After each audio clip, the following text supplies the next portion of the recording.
galerinha! Eu só vou testar o áudio e já a gente começa, beleza?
E aí, quem fala aqui, quem fala é o Games Edu.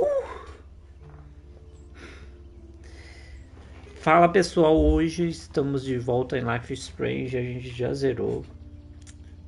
E agora eu falei, cara, faltou ouvir todos os comentários dos diretores. E é isso que eu vou fazer. Tem do 1 ao 9, vamos ver se tem mais aqui. Não, é do 1 ao 9 mesmo. Então hoje é praticamente um filminho. Falei, eu não tô muito afim de jogar. Mas seria ótimo, né? Assistir tudo isso daqui, esse conteúdo que faltou.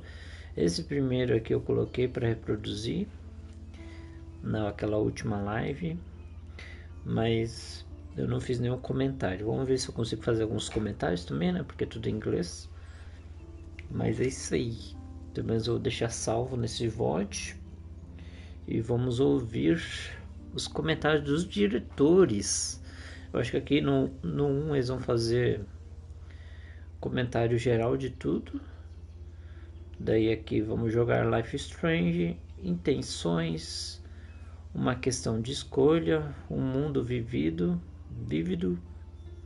capturando o momento, problemas sociais, acertando as coisas, vozes de Arcadia Bay. Então tá, vamos lá para o primeiro. Vamos ouvir o que os diretores têm para nos falar. Cara, é muito bonito essas imagens, né, desse game, velho. Olha a qualidade disso, velho. So many fan arts, so many letters, so many fiction, cosplays. The reactions were fantastic, way beyond our previous expectations. It was impossible to expect a huge community like this and so passionate fans, and it's great. Thank you. Yeah. We started the project by making the game we wanted to make for ourselves, but at the end it's really making a game for the players because that's what's important.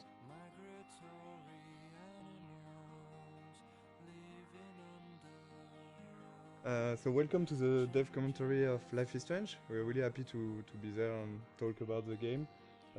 Thank you for watching. Thanks. I'm Raoul Barbet, one of the co-game director of the game. And I'm Michel Kor, the other co-game director of the game. We are two game directors working on one project, so it's really interesting to work that way. It can be hard sometimes, but I think it's a really interesting creative process because we can challenge each other on a lot of aspects and find always the better solution for what's best for the game. If only Michel or Raoul was director.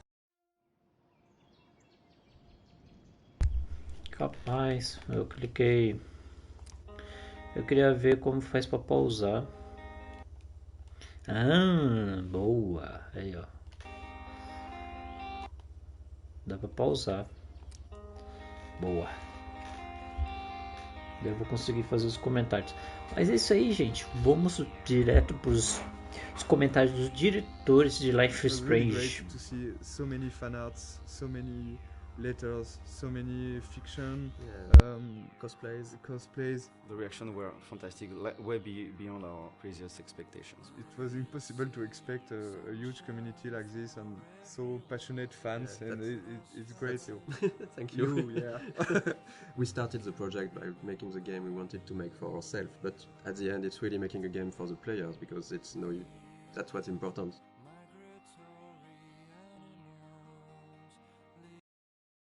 Boa, então bora lá. Hoje a gente vai dar uma prévia de como foi criar esse jogo. Esse jogo foi muito da hora, gostei muito de jogar. E hoje vamos ouvir os comentários dos diretores, né? So welcome to the dev commentary of Life is Strange. We're really happy to be there and talk about the game. Thank you for watching. Thanks. I'm Raoul Barbet, one of the co-game director of the game. And I'm Michel Cor, the other co-game director of the game. We are two game directors working on one project, so it's really interesting to work that way. It can be hard sometimes, but I think it's a really interesting creative process because we can challenge each other on a lot of aspects and find out always the better solution for what's best for the game. If only Michel or Raoul was directing the game would have been really different. They both know how to make a game. Like they're not stuck in their field of expertise. They know a lot of things about each department, and they had this direct contact with the teams.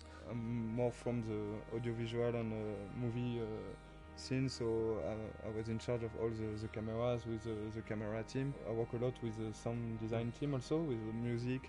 And myself, since I'm from an illustration background, my specialties were more on the art direction, and later for this game I'm starting to work way more with the narrative team and the voice recording sessions. It was cool because they have a similar vision for the game, so we didn't have a yes from one and a no from the other. Actually, Michel and Raoul are in the game when you think about it, because there are two game directors, so we have a contraction which is Michel. But if you put it the other way around, it's Raoul and Michel, so it's Rachel. I'm pretty sure they did it on purpose. The idea behind the game was because both of us worked on Remember Me, and there were some sequences in this game called Memory Remixes, and one of the founders, Hervé Bonin, asked this small core team to think about a game with this kind of mechanism. Very quickly came the episodic adventure game, because we wanted really to do something like that. There is really a lot of good ways interactive ways to tell stories. On an episodic format, you have to make a lot of choice for episode 1, because you won't be able to change after. A lot of assets have to be there in episode 1. Yeah. So the menu is one of those assets. It was interesting because there was a lot of variations. We did a lot of tries of what we wanted to show in this menu. The idea was really to basically show the most important locations of the game. So we can see the Blackwell Academy on the top right. We can see the lighthouse. We can see the town of Arcadia Bay. We were really trying to give a sense of location and just showing like the game world with the menu. We really wanted to make the player feel that all areas are connected, and the menu is a great way to do that. One of the main importance for us for the game was to have a peaceful game with this sense of you can take your time, and we wanted to reflect that from the menu. So we worked on those small wind effects and the leaves that are going around and the nice and soft music. It was just when you start the game you should feel quite at peace and comfortable. And even when the menu evolves in each episode, there is some small details that are changing. For the menu for episode 4, you have the beach wailed. That's this kind of details we wanted to just add with the variations of the menu. The game takes place in Oregon, in the Pacific Northwest, in the United States. When I went back there on vacations, I've seen a lot of places that really looks like what we did in the game.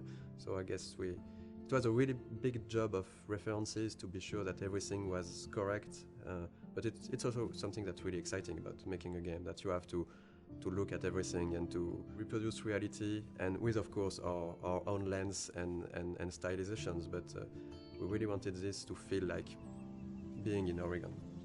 sometimes people ask us if we choose to have a game in the United States for marketing, for selling the game. We knew that we were fans of like TV shows like Twin Peaks or X-Files. They have those trees and the Pacific Northwest feeling. I think they are a great example of a small community thinking that everybody know each other and everybody is happy, but when you put something inside this community, it could be something supernatural. You discover a lot more. And it's really a way to shift things around and to bring chaos and interesting variations on the characters. And in the end, Life is Strange is really a game and a story about the characters, about their lives. It's not a story about the sci-fi elements. The sci-fi elements are just, for us, they were just here to make things interesting. Rapaz, pior que eu nem tenho ideia do que comentar, mas ali eles já vão deixando claro várias coisas, tipo o título, o início do jogo já mostra, é muito da hora isso, que eles pensaram em todos os detalhes, né? Tá, vamos jogar Life is Strange. Okay, so let's play the game and Yeah, let's play Life is Strange. So this is the very beginning of the game. I think this is one of the very difficult sequence of the beginning of the production because this is the first time the player will see what the game looks like and will be inside the story. So we got a lot of discussion about this one and a lot of discussion about the shots, how we are going to present Mac's character. The important, as this is a video game, is the player to know where he has to go and the objective of each scene. This scene is a link to the end of the game, of course, and it's also to close the loop and begin with this scene. And when you know the end of the game was something we really wanted to have, so we can see all the FX, and we've got one FX artist, very talented, Thomas. Here you can see a lot of his work, all the particles, the tornado. We took a lot of time to work on this tornado because when you're working on an episodic game, it's important to still hook the player from episode 1. So that's the kind of discussion we had about the reason to when should we put something that has a bit more impact and that feels something that shows the player that there is something bigger. So this introduction was a bit like that. Caramba, essa introdução ali, cara, realmente agora que eu paro pra dar uma analisada melhor, dá pra ver realmente que é um loop. Eles fizeram praticamente um loop mesmo. Ali começa o jogo tendo aquela visão, né, do tornado, e o final acontece a mesma coisa e se torna um loop praticamente, realmente. E daí tem que decidir, né, no final, salvar a Arcadia Bay ou a Chloe. Caramba, mas ali na visão ela tá sozinha. Então é como se ela tivesse se teletransportada para aquela cena ali. E cara, os caras que fizeram aquele tornado ali, caramba, eles são bons, hein? Cada detalhe ficou bem artístico, né, na verdade, né? In Life is Strange, the player to always know what Max is knowing and to just be with her. At this moment, Max doesn't know where she is and the player doesn't know it either.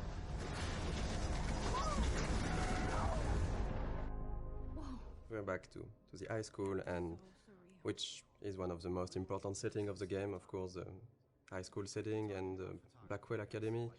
High school is something where the player will feel comfortable because he knows it, but the transition from the cliff to there is the twist of having something really different, and that should hook the player to say, oh, it's not just a teen story, there is more to it. And then, of course, we can go much over than that and twist it and change the characters. But it was an interesting starting point creatively.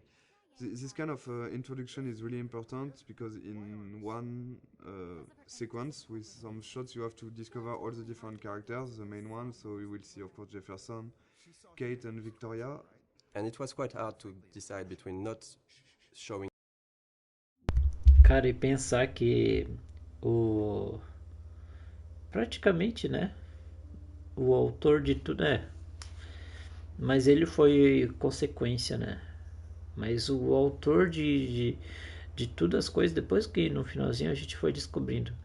Mas o autor de tudo foi esse professor aí, filho da mãe, que prejudicou muito, né?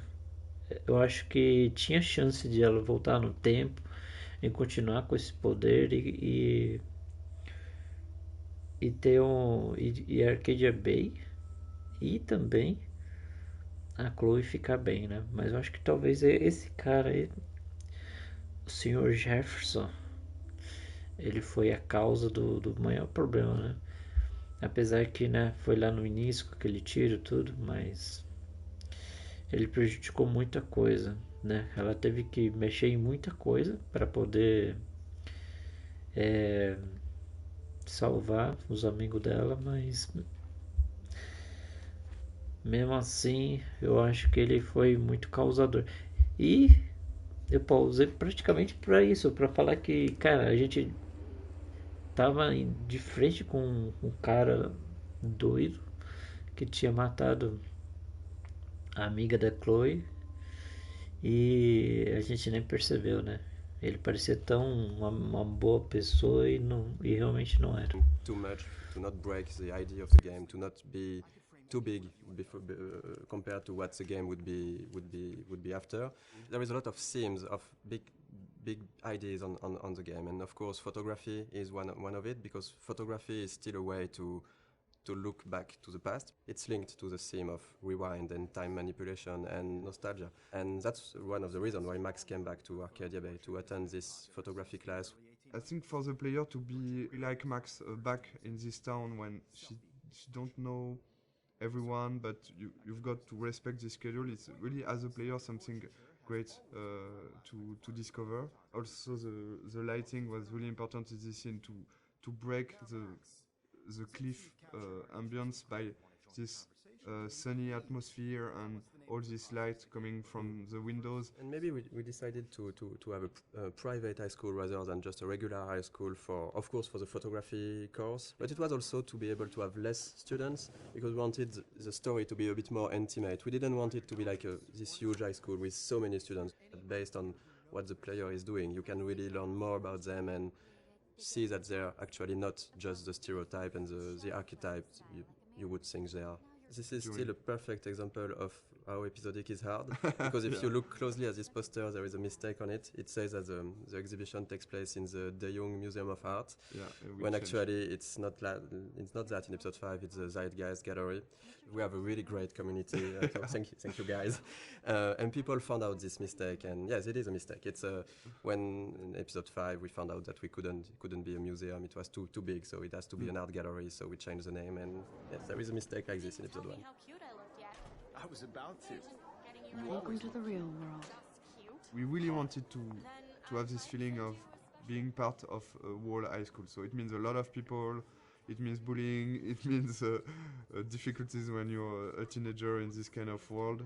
Showing the different cliques and different kind of teenager. I think a lot of players love this introduction. The use of music here is really important. Is as Max feels insecure in this atmosphere, we wanted her to isolate, and the music is a great way of isolate yourself when you just want to be on your own. And so since the beginning of the game we were working with licensed tracks, licensed music. We test when we testing and prototype some scenes, we put some licensed tracks from artists we love, and Scene Matters one of them. And when we asked Jonathan Morali, who is the lead of Scene Matters, if it's possible to use his music, he's a gamer, so it was really happy to have this new experience, and for us it's just incredible to work with him. And this kind of editing is really difficult to do, because you have to choose the important moment in a song and to choose the right images. Because our writer Jean-Luc has written many scenes built around music. The edit is based on the music. It's not the other way. The music is really important in the game. It explains a lot about the characters, because the choice of the music, the choice of the artist means a lot. For example, Chloe won't listen to the same artist as Max. For the anecdote for this guitar part, we asked the lead singer of Sin Matters to take his guitar and to play on top of Gonzalez's song in a clumsy way to be sure that it would be like Max playing guitar. Cara, e isso, essa cena aí é muito da hora, muito tipo, faz a gente, é, tipo assim, ficar mais conectado com o personagem, né, com a Max. Cara, foi muito da hora pegar o violão, poder tocar, ouvir ela tocando, né. E o que eu ia comentar aqui, a sonoridade desse, só essa musiquinha de fundo que tá tocando aqui, ó, já é muito, muito da hora, velho. Abrir um menu ali, escutar essas músicas. E a sonoridade desse jogo é muito bem feita, velho. Cada detalhe é muito bem feito. E eu agradeço os criadores desse jogo que, né, pensaram nos streamers e as pessoas que fizeram os vídeos, né? Porque se tivesse direitos autorais não ia poder usar essas músicas. E isso é muito bom, poder usar, fazer vídeo sem se preocupar, né? Streamar principalmente. Mas é muito da hora, velho. Muito da hora mesmo.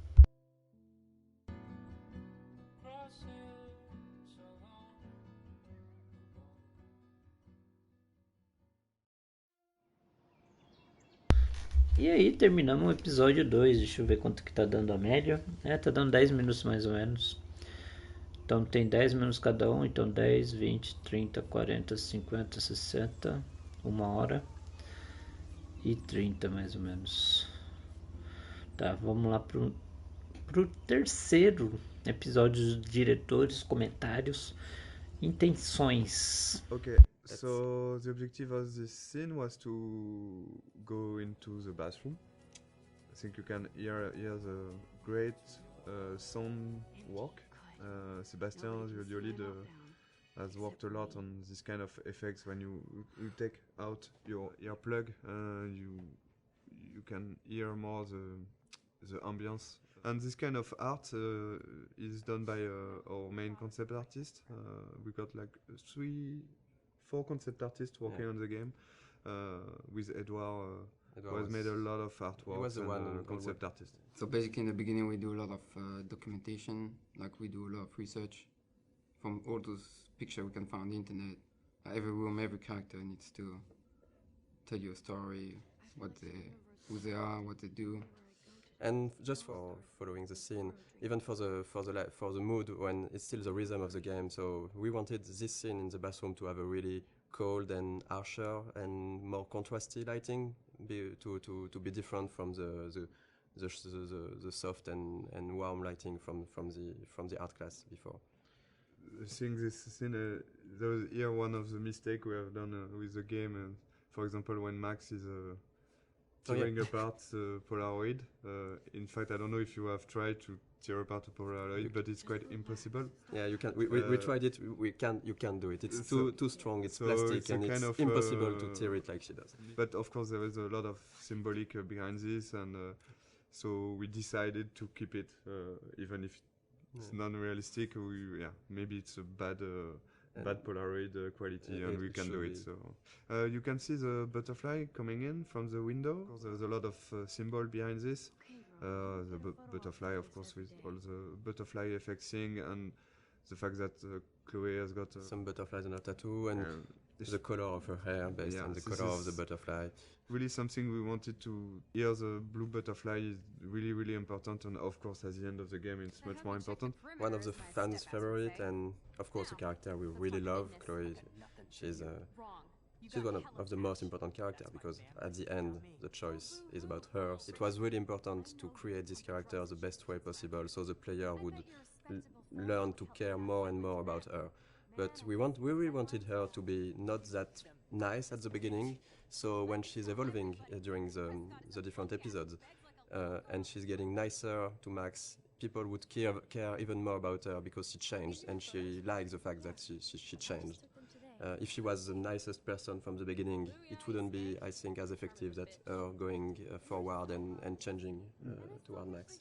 Sometimes some players hated Chloe for during the first episode, and I think it's not a bad thing because you can dislike a lot of things about her personality, and after in episode 3 and of course at the beginning of episode 4 there is really something more to this character, and I think it's like having in real life with a friend. There is always some things you don't like, and the relation between Max and Chloe talk about that, and I think it's really Tipo, a amizade que as duas teve junto, cara. Nossa, foi incrível, realmente. Foi tipo um toque que eles deram assim, que no começo realmente, eu acho que todo mundo que jogou meio que ficou um pé atrás na Chloe, mas depois, tipo, chorou no final, dependendo do final que a pessoa fez, né? Então, eu acho que aquela amizade das duas ali, eu acho que elas são muito mais do que só amigas, né? Elas têm tipo um sentimento a mais ali. E realmente foi muito da hora isso que eles fizeram. Desenvolvendo o personagem, né? E isso ficou muito da hora. interesting to see how the player will learn to like more and more Chloe. And I think it was one of the biggest challenge of the writing process because we have 5 episodes, we have a limited amount of time, and we need to find the good beats and the good pacing to make those characters evolve. It's a really intimate story, and it's mostly just centered on just emotional moments. All of the major choices that you make in the game are emotional. The heart of it is the relationship between Max and Chloe. It gets really dark and things get really hard for Chloe and really emotional. In the game, one of our... Cara, ela que fez a Chloe, então. Que da hora, velho. Ela parece muito, né, com ela, né? Mas queria poder voltar um pouco pra pausar nela.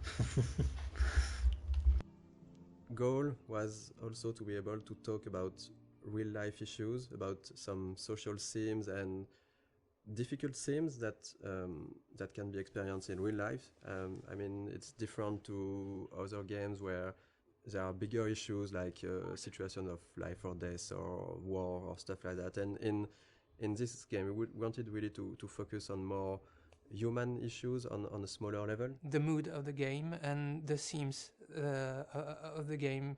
It's the themes that we tackle in the game are not something that you see often in other games. We try to be mature about it. We try not to force it onto players, and we try not to be too brutal about it. We have issues like domestic violence, family issues.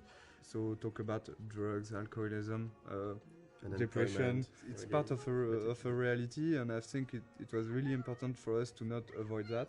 And I think it's a great video game is also a great media to talk about that, because as a player you will be involved maybe more than just looking at a movie or reading a book. You will be really part and actor of this experience. We were not sure that Square Enix, the publisher, would approve all the themes, the intense scenes we have, and how we deal with them. And really early in the discussions, we were relieved to see that they didn't want to change anything.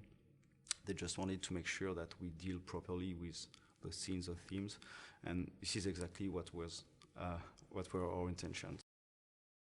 Cara, e eles abordaram cada tema pesado, assim, um tema bem difícil até de a gente comentar, e que deu até vontade de chorar algumas cenas.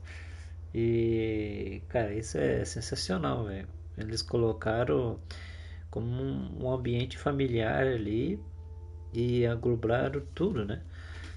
Tudo que a gente realmente passa na vida, né? Não foi nada, tipo, incomum, né? Extraordinário.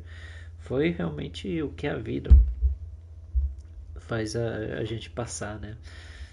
Cara, esse jogo aqui não tem o que dizer, velho. Eu queria jogar os outros, mas tem que pagar, né?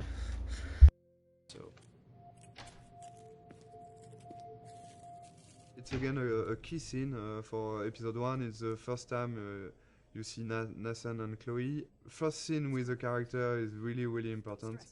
We got a lot of information to give to the player. We needed to show that Nathan was quite a troubled child, a teenager, I mean. So this is him talking to himself at the beginning. We had to fine tune and to find the good words to use. Then we see Chloe for the first time. We have to show what's her character. So she's direct and a bit pushy to Nathan.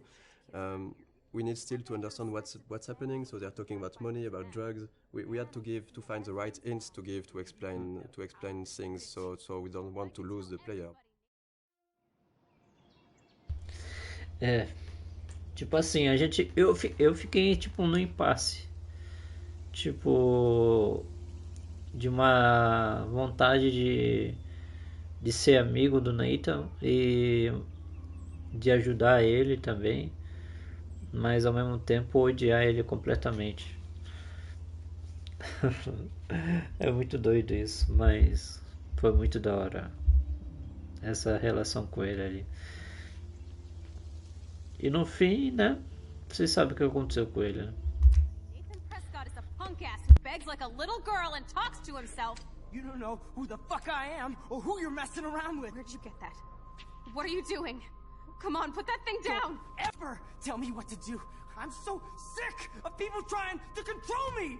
You are going to get in hella more trouble for this than drugs. This is the starting point of Max discovering that she has this weird power, because basically this adrenaline rush and looking at Chloe getting shot, that's how she can trigger that for the first time, and she don't know really why, but that's the seriousness of the situation. Then you'll go back in the art class. So we really tried on this scene to show the deja vu feeling. So the editing and the shots were there to give this weird feeling to the player that, okay, I'm living that again and again, looking at the different moments that the player saw the first time in this scene. So yeah, for the editing in this sequence, we wanted to keep the same elements, but not necessarily the same shots. You can see that first 3 shots are the same, I think, and after we begin to change a little the point of view, so you understand that there are the same events going on, but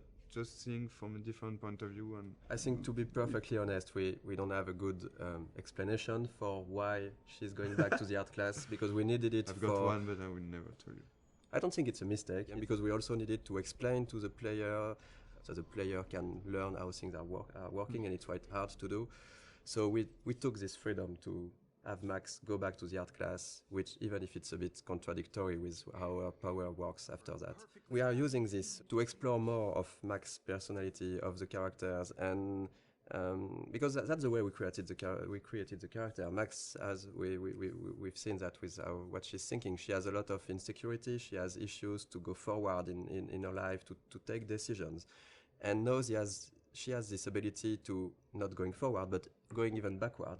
So it's an interesting storytelling device to question with her character and with the player, of course, to question choice and consequences, to question fate, to question really interesting issues. I think Max would never have changed as much as here in our story without this power and without this sci-fi element. So it puts the player in a very interesting position, because she will ask himself why he's doing some interaction. He can undo the interaction and try something else, but also Max, by doing this, will ask herself, am I doing the right decision?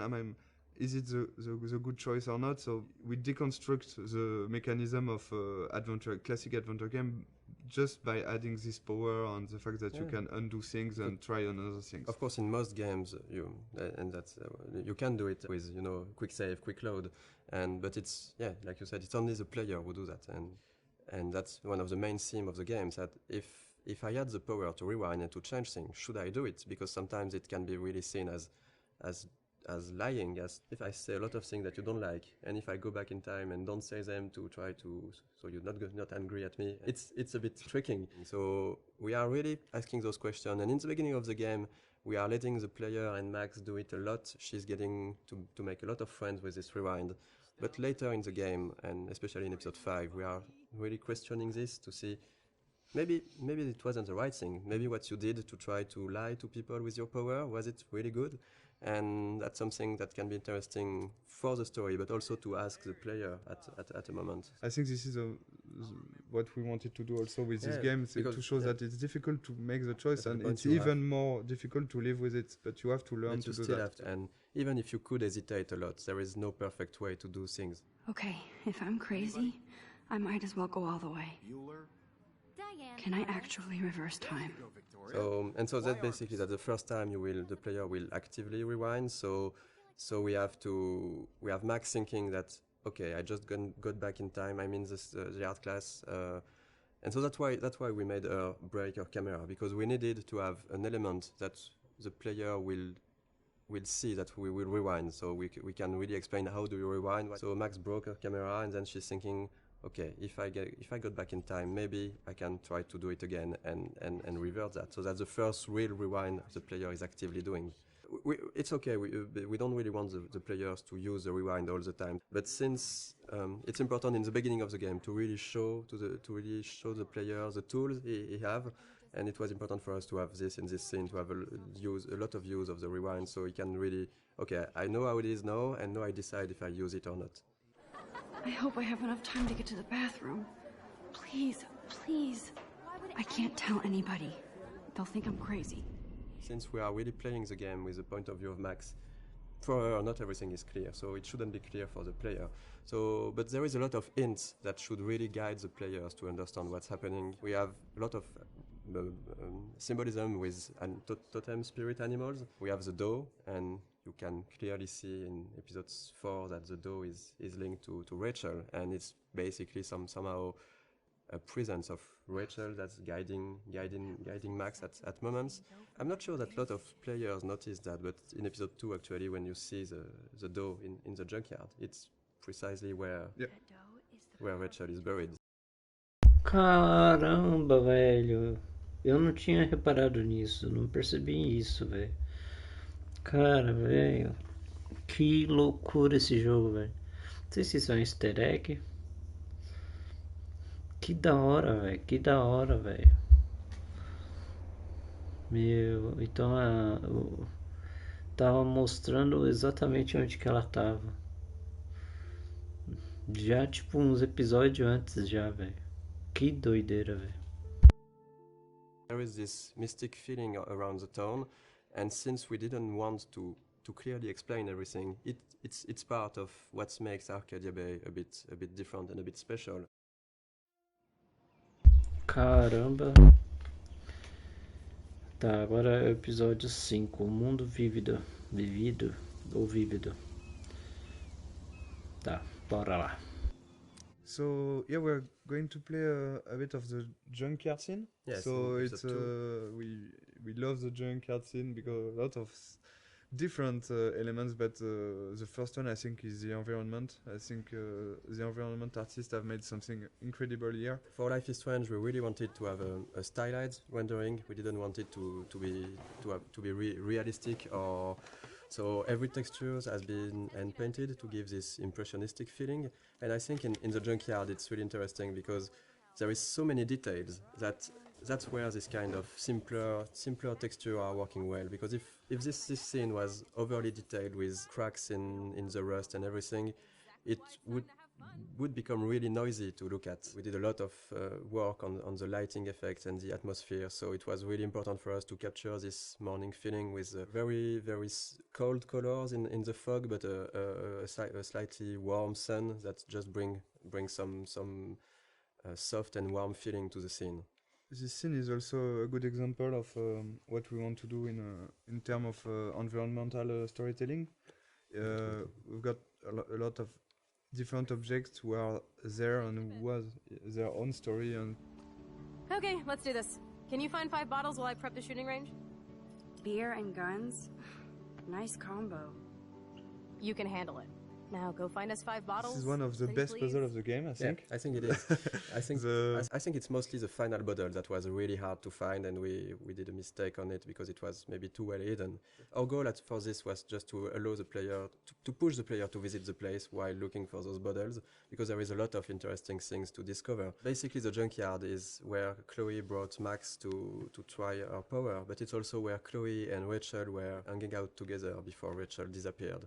So this place here was this small hideout for Chloe and Rachel, and we tried a lot of what we did in the whole game with environmental storytelling can be seen here, because there is a lot of everything that we really like to tell with the environment. It's a good way to, of course, to show more to the player. So it's also to give rewards to the player who want to know more about the characters and who is curious.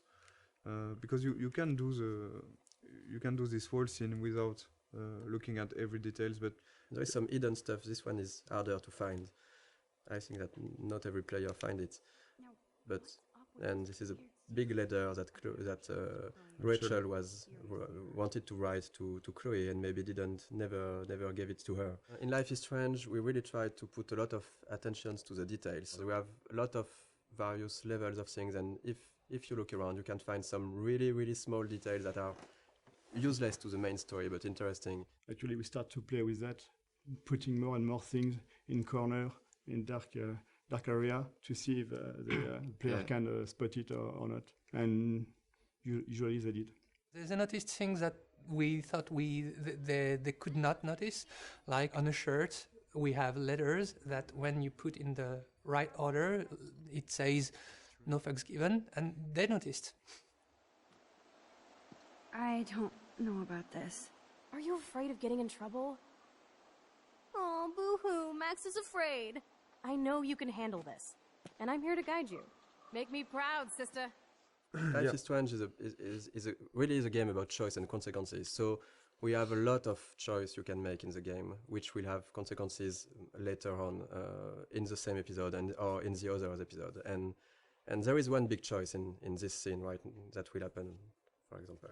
The idea for each choice is really to have not easy choice to take, even if it's not life and death choice, like you could have in other game, or it's more everyday life choices. The important is really to make your own and to decide to live with it. So that's why with the max power, it's of course more difficult, because you can try a choice. You're not sure, you're going to rewind and you're going to make the other one, but the important is if you want to continue and to move on, you have to keep on one and live with the consequence. So this is in this choice in particular. What do you want to do, Michel? The first one. I don't think I would shoot a guy anyway, so I would say... we won't shoot? I won't shoot. So you can see directly some consequence. It means that you don't have gun anymore, because Frank is going to take it. Chloe will be pissed off. You can, of course, rewind and try the other one. But something that's really interesting, because it was a lot of work at the beginning, because we were thinking that if you have the rewind, does it not completely destroy the fact that you are making choices? And actually, we've seen that players are really, really hesitating.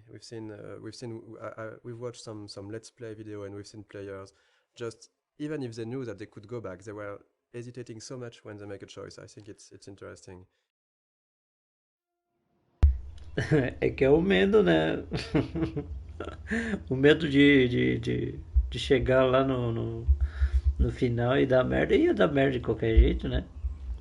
Mas também tem o que eles fizeram de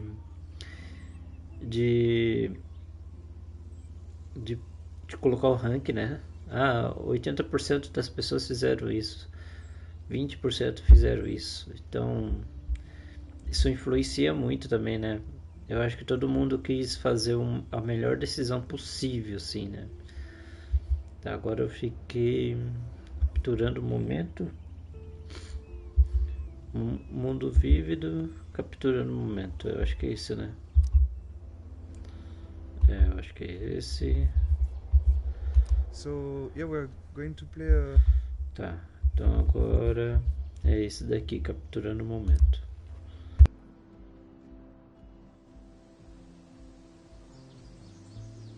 Here will be out of the campus for the first time for the player.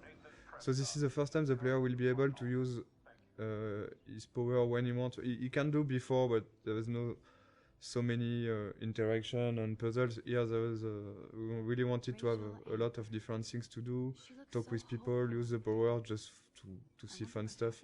But we use this kind of environment for the players who like to take their time and just to talk to characters, to look around. It really gives a sense of presence to Max, to the world.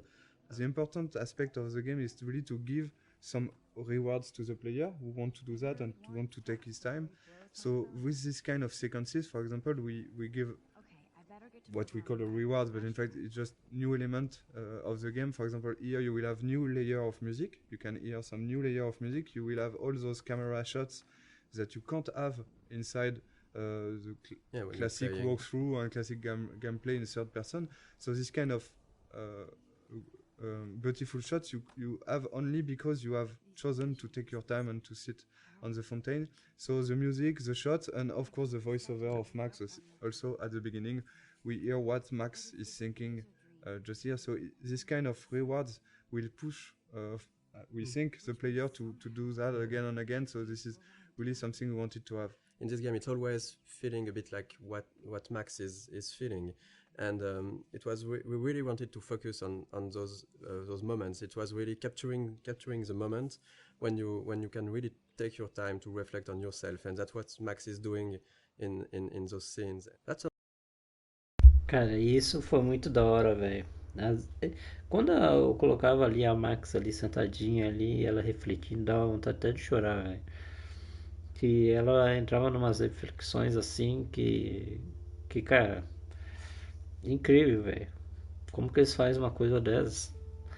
E foi, tipo, muito perfeito, velho. Com aquelas câmeras assim, 360, mostrando o ambiente geral. Cara, as cenas que eu mais gosto, assim, é lá na casa da Chloe, quando ela senta lá na balança. Cara, lá tem umas falas que a Max fala que são bem assim, bem fortes mesmo. É muito sensacional, cara. O que eles fizeram, eles trabalharam muito bem nessas partes, assim. É um jogo de bonitinho, né? Que eu sempre falei no jogo inteiro. Hoje vamos jogar um jogo de bonitinho. É esse jogo aqui, que é uma maravilha, uma arte. Isso aqui é uma arte, velho. Something that not a lot of games are doing to let the player take his time, because in a lot of games it's just like you need to go forward, you need to go to this checkpoint, you need to do this and this. Since the beginning we wanted the rewind to be a tool that the player can use when he wants, where he wants. It won't be scripted rewind sequence, for example. On a technical point of view, you have to record all the different things that happens in the scene. Since you can rewind time, you can basically be at any part of the scene at any moment you like. Designing puzzles with the rewind was very, very hard. When you think it's done, you think you've seen everything about it, you think the situation is in place and is going to be working well. There's always this tiny little thing that's fucking it up. Those elements are not really deterministic, so when you rewind, you're not sure that you will be able to restore the particle system in the same state. Cara, nossa, deve ser tipo, deve ter dado uma dor de cabeça.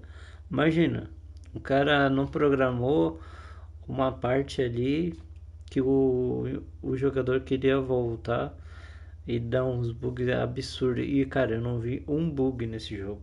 Não vi um bugzinho, nada, velho. Tudo perfeitinho, tudo bonitinho, tudo clean. Cara, deve ter dado um trabalho.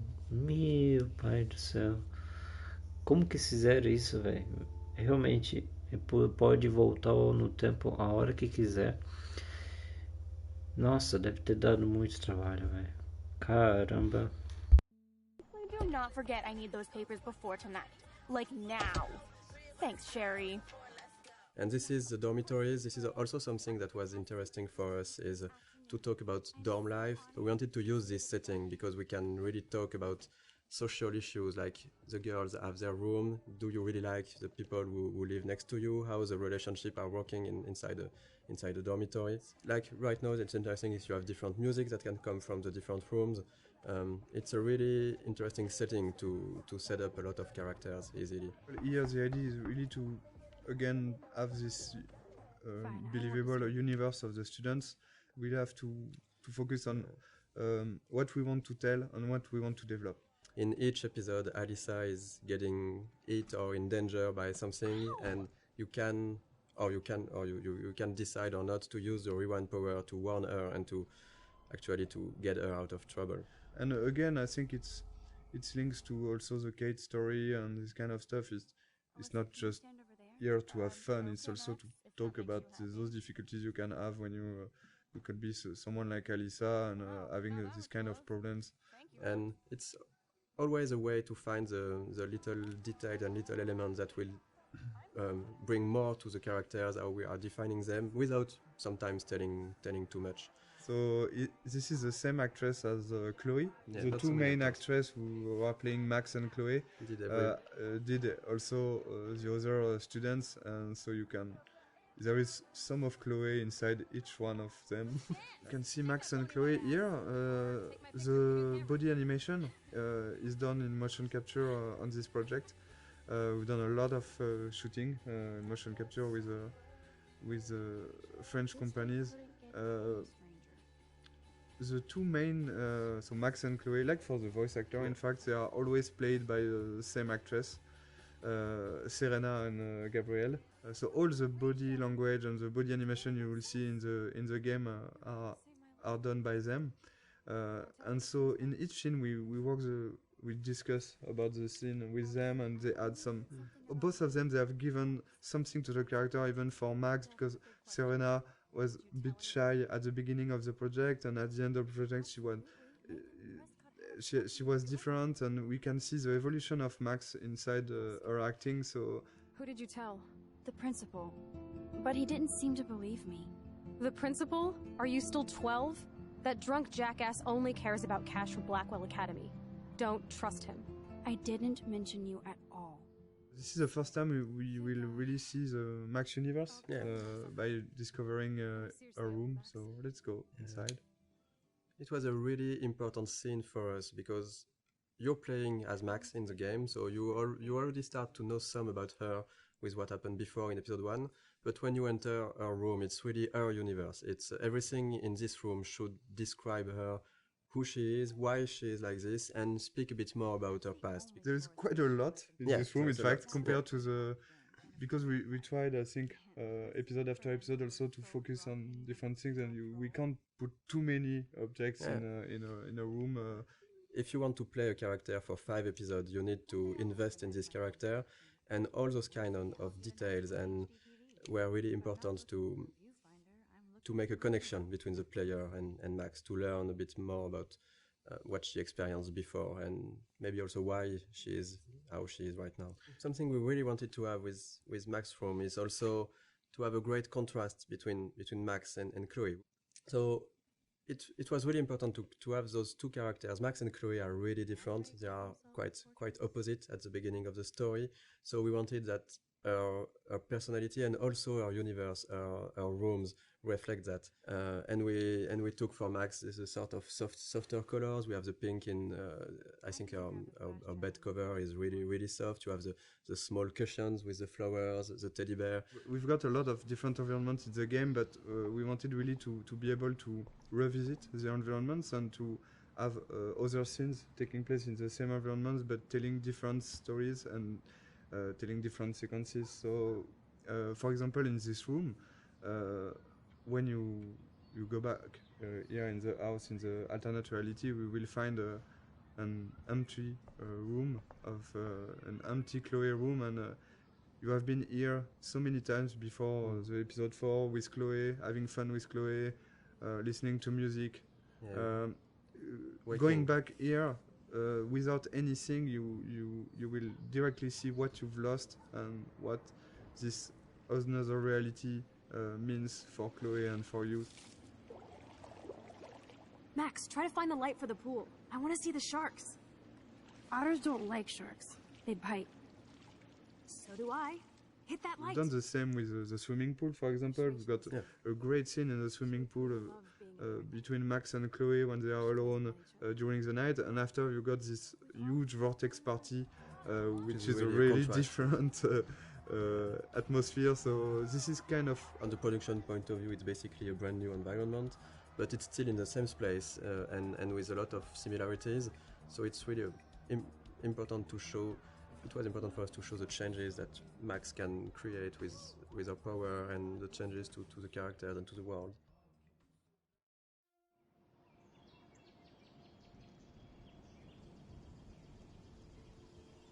Rapaz, eu tô mais concentrado em ouvir o que eles têm a dizer do que eu tenha a falar.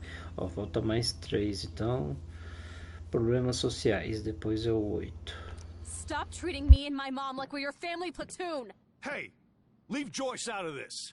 I wish you'd leave Joyce! Like now!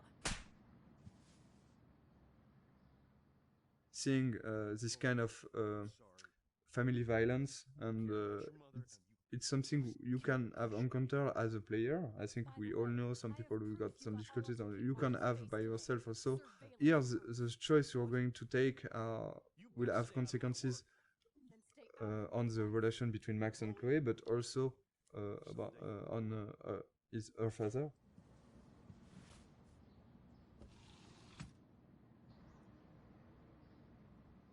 Hey, you okay? Welcome to the real step douches of Arcadia Bay.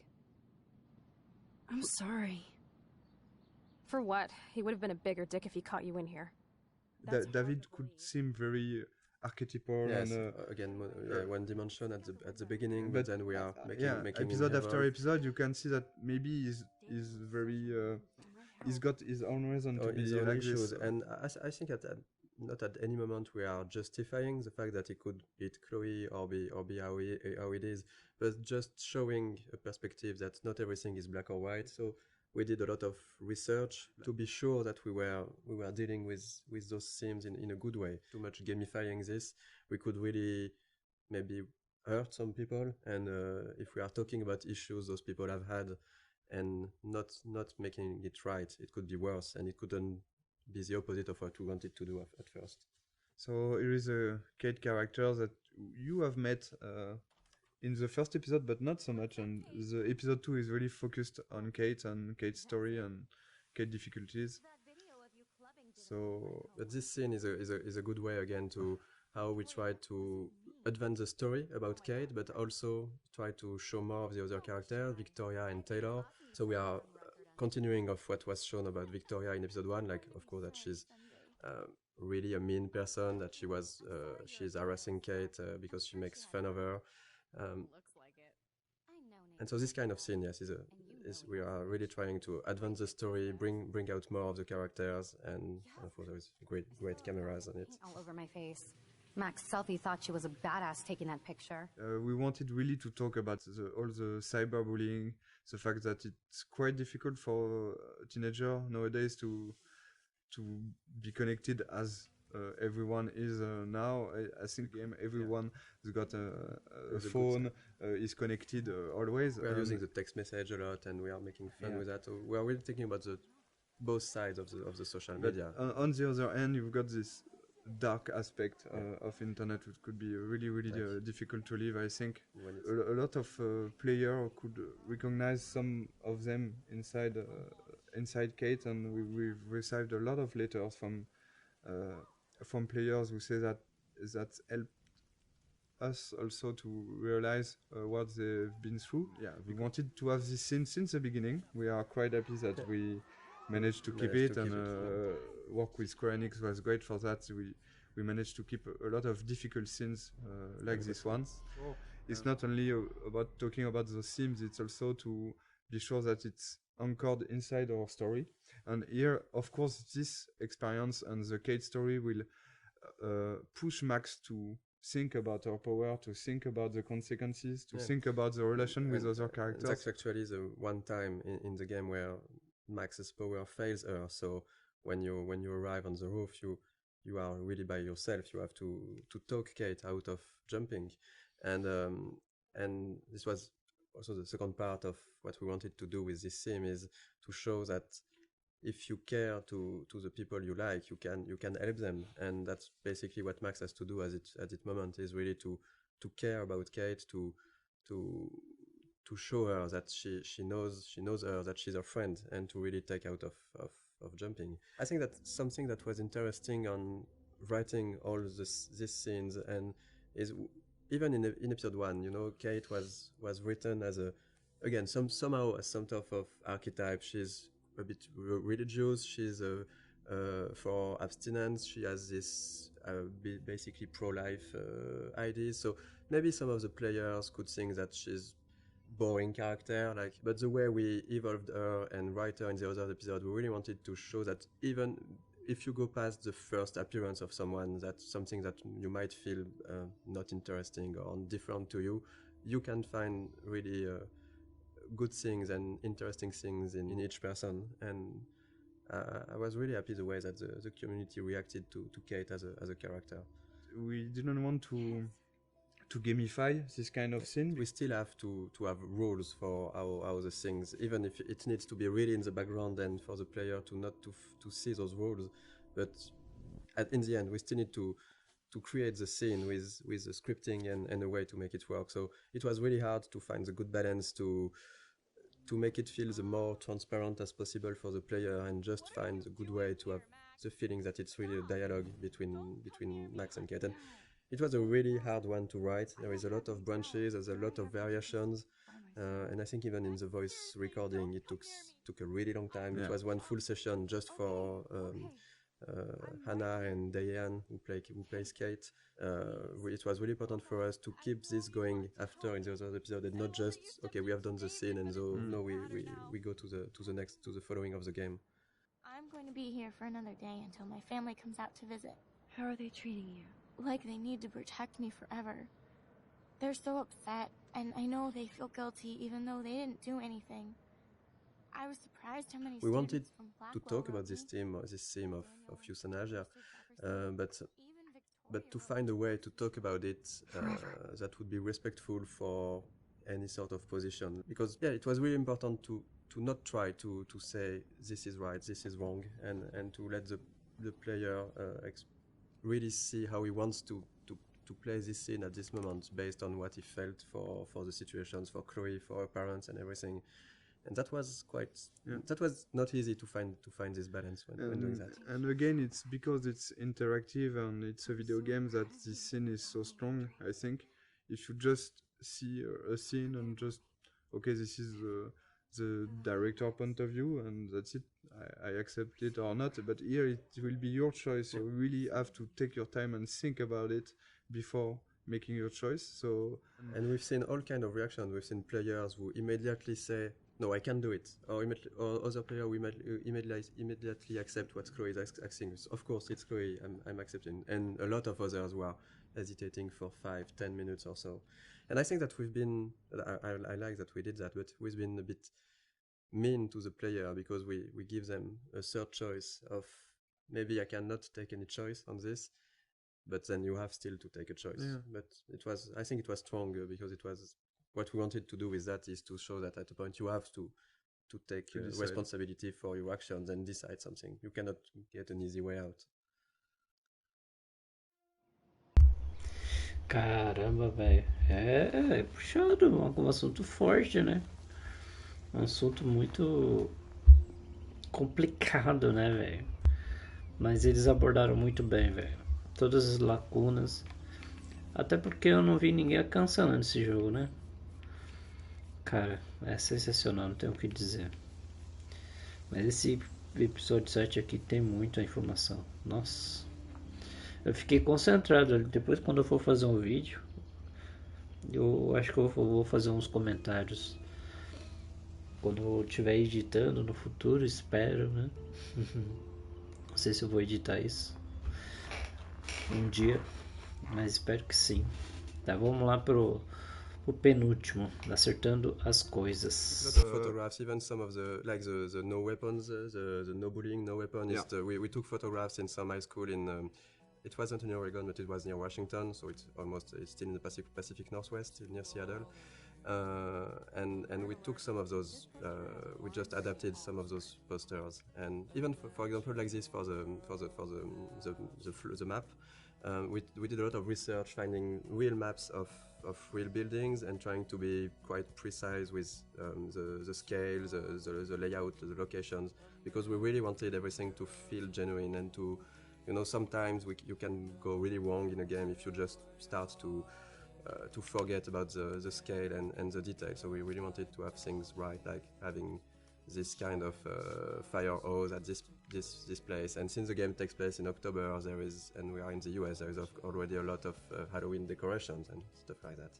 We wanted to have the game at the anchor in reality, but also of course, we have a lot of references. We are huge fan of some TV shows, of books, of movies, and I think that in Life is Strange, the setting was really good to have a lot of those Easter eggs that will speak to the players and put the game into a pop culture reality. So there is a lot of stuff that is scattered around the game. If you look at every license plate in the game, you'll see that the letters, they are meaning some. In episode 1 is titles of TV shows that somehow we liked or that were somehow inspiration in some part for the game. In episode 2, it's movies. In the dormitories, you have the room which Red Rum. Someone wrote Red Rum on the slate. It's the number of the room in Shining. Yes, and so it shows that we love us as developers the movie, but also that the characters in the game, of course, know about this movie because it exists in their real world, and they are making jokes about it. We knew that we had to hire an American scriptwriter. We sent some tests to few writers that were recommended and we knew, and Christian Divine, we had a Skype with Christian.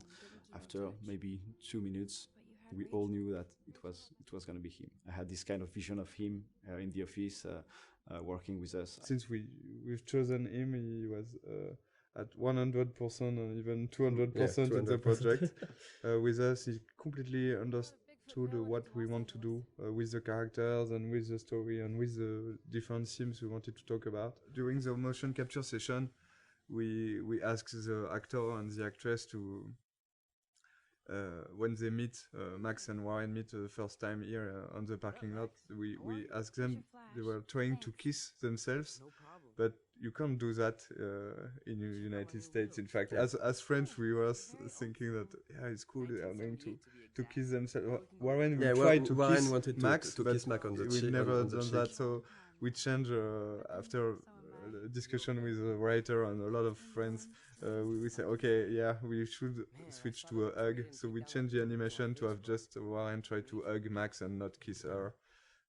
This is a kind of mistake we can do as French people, so we have to be very careful about that. And it was really good because in France you can in say France, hello by kissing a girl like this, by but just having a peek on the cheek, and not in the US. And this is the kind of stuff where having an American writer was really needed. We made some other mistakes, like on this parking at the beginning we had the parking spots which were really small. And Christian said to us that this is not American parking spots. In the US, you have large parking spots because we have big cars, so we changed that. And we did that for various things, like sometimes a sign was not at the right position or something that was not perfectly true to reality. So, Chloe's house. This is the very, very first scene we've made for the game. So this is really the scene that we have modified a lot to create Life is Strange. This is also the scene with which we sold the game to Square Enix. That's the scene we showed to publisher. The first time I tried the game, it was the Chloe's room, a really early prototype, and it felt fantastic to play it. I was literally smiling while playing it because the scene was working really great already. Even though the environment, the characters were not final, it was really really good to play. And we decided to use this scene because every mechanism is here, but there's also a scene that shows really what Life is Strange is, because it's a story about those two girls trying to reconnect. We had the two main characters. We had strong issues with what happened with David later. So We have the environmental storytelling when you're visiting a different part of the house. We have Zen sequence. It had the feeling that we really wanted to push for the game. This slow-paced, nostalgic feeling. I think that this scene is really a really good one to show that in episode 1. At the beginning, it wasn't exactly like that. We got different outcomes, and so the scene which is in the game now is really different from the very first prototype. At the very beginning, it was only the arguing with David we have done in motion capture, and I've played with Jean-Luc. So Jean-Luc, you were doing Chloe. Yeah, I was playing Chloe and Jean-Luc was. Cara, que da hora, velho. Que da hora. Jean-Luc is a great writer who has written the original story. So we have played all together because we didn't want to. We didn't add the money, in fact, to have a optic motion capture shooting. So we try by ourselves to have animation for the prototype, and the animation is quite ugly. The characters also are the ugly. first version were ugly, and there were at the beginning no textures. We had version with only the grey characters. We were really weird without hair, so we had a hairless Chloe. And I think Max is quite frightening. The smoke and all the FX elements, they are made following the same idea as non-realistic, but like it looks like undrawn smoke a little. But it's really, really beautiful, and our FX artist has made a lot of FX like this. We can see also the wind outside. The wind effects are really beautiful. And we tried to be as close as possible of the concept art. Like, ideally the game, we wanted it to look like some sort of animated concept art. And I think it's really the 3D environment artist and the concept artist, they did a really great job on that, because if you look at the concept art for this room and the 3D final scene, it's quite pretty close. We have those low detail textures, but this feeling of light but it's a lot of details that we tried everywhere. Even if the lighting, if you look just at the light on the drawer, even on the light we have this small bending that gives the feeling that the light is hand painted. So we did a lot of work on everything, on lighting, visual effects, textures, to have this cohesive style. And sometimes the player might not completely notice it, but it still gives this cohesion to the game. Like, for example, for the Chloe's house, how rich Chloe's parents are, so what kind of house they can afford. So this get painted. In concept art, we do like every room, or even the map, the floor map. In Mac's rooms, there's a lot of photos on the wall, because she likes to take photos, and you get like the bands, poster of bands, which she like. You have to feel like who they are, and, just by looking at the room. Cara, e ficou muito bom, velho. Ficou muito bom. Ficou, tipo, perfeitinho. Cara, aqueles detalhes ali deles construindo cru, né? E depois o final, cara. E desenhado à mão ainda. Cara, eles desenharam o jogo à mão, velho. Ficou muito da hora, velho. E usaram personagens de verdade. Mapearam o rosto, tudo. Sensacional. Vamos ver agora as vozes de Arcadia Bay. One of the most challenging part of working on the game with an episodic format was to create those two characters in a way that would really appeal to the player. So when you arrive to this final choice at the end of episode 5, if you wanted this final choice to work, we really needed the player to grow to love Chloe, to really get attached to Chloe. So two of the biggest challenge was, of course, the writing and the voice acting to make that happen. Of course, the story was written as a whole since the beginning, so we couldn't change massive steps.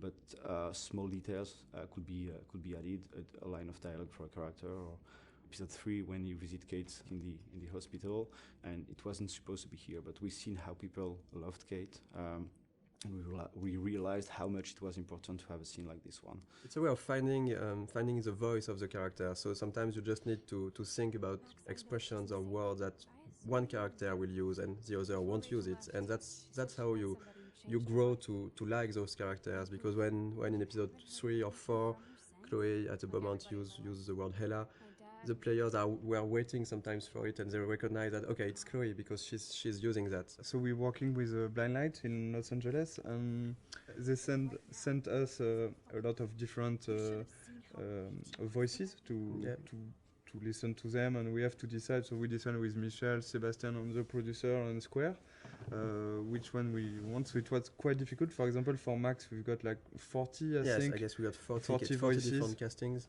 For Chloe, it was 30, I think, something like that. Most of the time, we were quite sure and quite agreeing on the actor. It was really hard for Max because it's always on our mind, like, are we really sure that we are doing the good choice? Because it's so important. I don't know the number of lines she has in the game, but it's almost, I think that there is almost 14,000 lines in the game, and I think that more than 10,000 are from Max. I've never played a character that I related to so much. I have a lot of the same issues that she does with her confidence, and so getting to play someone that seemed so similar to me was really an extraordinary experience. I really feel like I'm growing with her. We'll help you. Just let me go and... The fun. Ah, cara, que da hora, velho. É muito bom ver a dubladora e pensar na personagem. É muito da hora isso, velho. Que da hora, velho. Que sensacional, velho. A voz dela é muito boa, velho. Muito boa pro game. Por mais que eu não entenda inglês, não sei porra nenhuma de inglês. E escutar a voz dela assim e imaginar ela agora. Nossa, que da hora, velho. Gostei muito, velho, esse jogo. Agora eu acho que eles vão falar da Chloe também. Fun stories for Jefferson. The guy we choose is Derek Phillips, and after we choose him, I discovered that he was Derek Phillips, and he's actually playing one of the main recurring character in the show Friday Night Lights, which is one of my favorite TV show. Well, this has just been really fun for me, especially coming from the standpoint where, you know, when I auditioned for the role, I wasn't sure if Jefferson was going to be the bad guy in this. So, you know, you just kind of came in and we would do our voiceover sessions, and he was just a cool teacher. So it was kind of neat to find out about this twist. I mean, I'd kind of heard that might happen, but I didn't know for sure if it would. So it was really fun to play with that. So we are really proud and happy to have Anna and Ashley for Max and Chloe. All the voice talents we've worked with were really involved. They've given something unique to those characters, and that's why it has worked also. It's because there is a part of their soul inside their characters. For Hannah, for Max, one of the hardest parts is that there is so many lines of inner voices.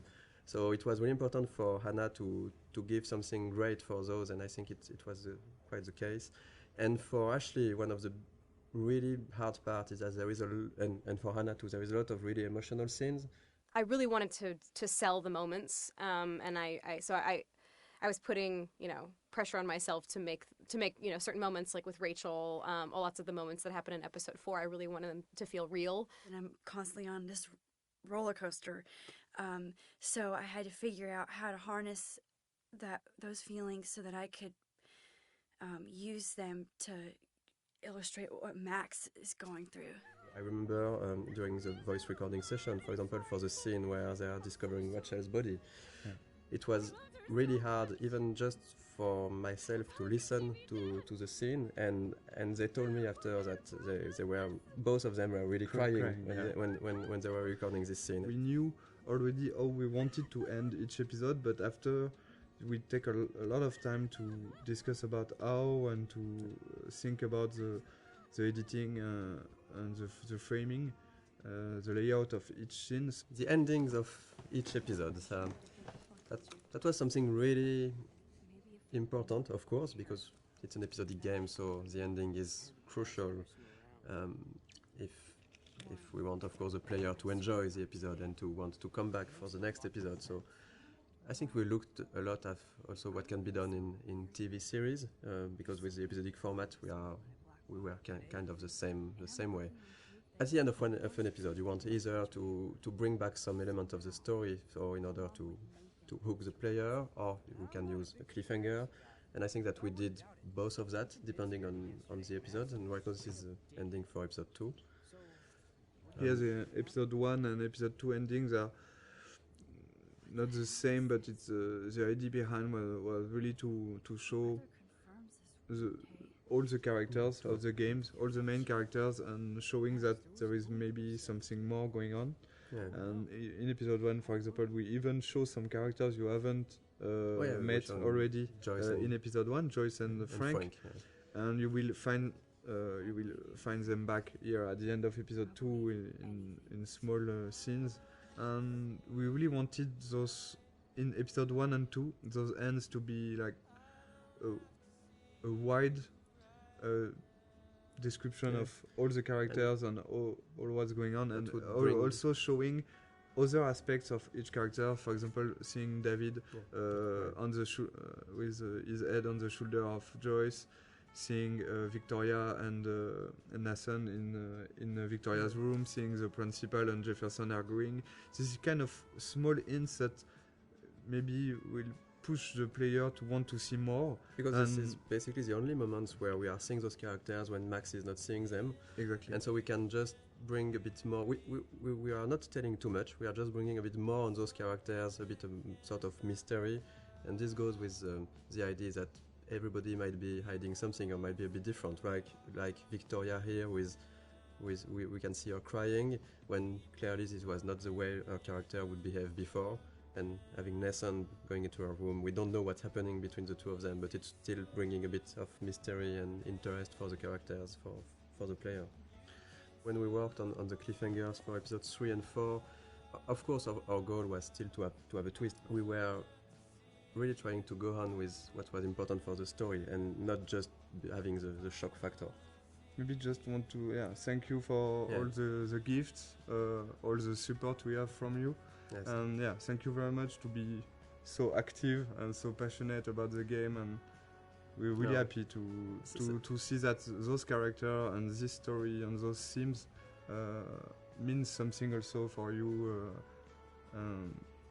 This is why we are doing games, so we're really happy, so thank you. Yeah, thank you so much. We really think that we have you are one of the best community we've seen for games. I'm going to cry, Michel. Yeah, and this community is really nice. I didn't see a lot of bad words. You know, sometimes in video games community can go easily wrong, and it was really it's really pleasant to read and to read everything that the Life is Strange community has to say.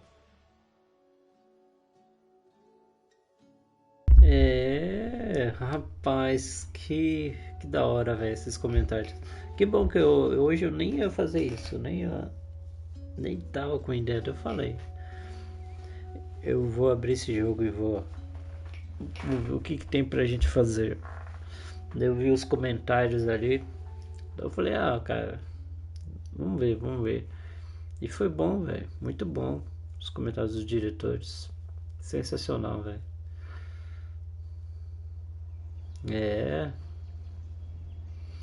Que incrível, velho. Não tenho o que dizer. Esse jogo aqui é sensacional, né, velho?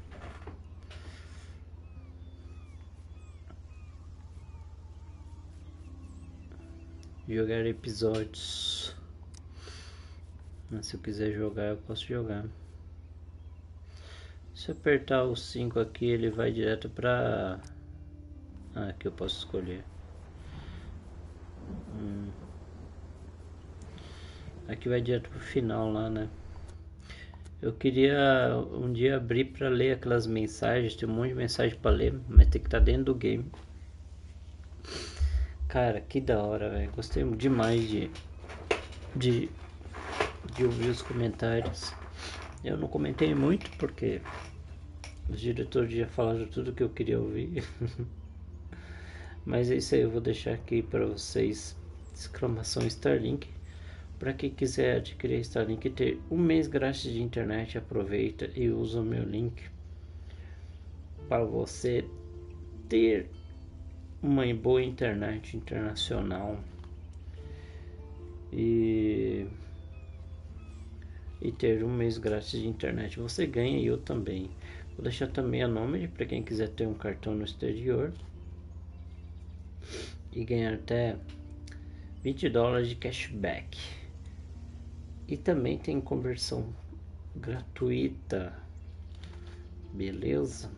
E vou deixar minhas redes para quem quiser dar uma bisoiada. Mas é isso, pessoal, eu vou ficando por aqui. Hoje eu só quis realmente dar uma fuçada aqui em Life is Strange. E cara, esse jogo é muito bom, velho. Muito da hora. Provavelmente eu vou jogar mais vezes.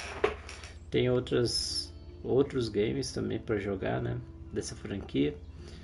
E só tô esperando receber uma graninha extra para poder baixar os outros e comprar, porque tem que comprar, né?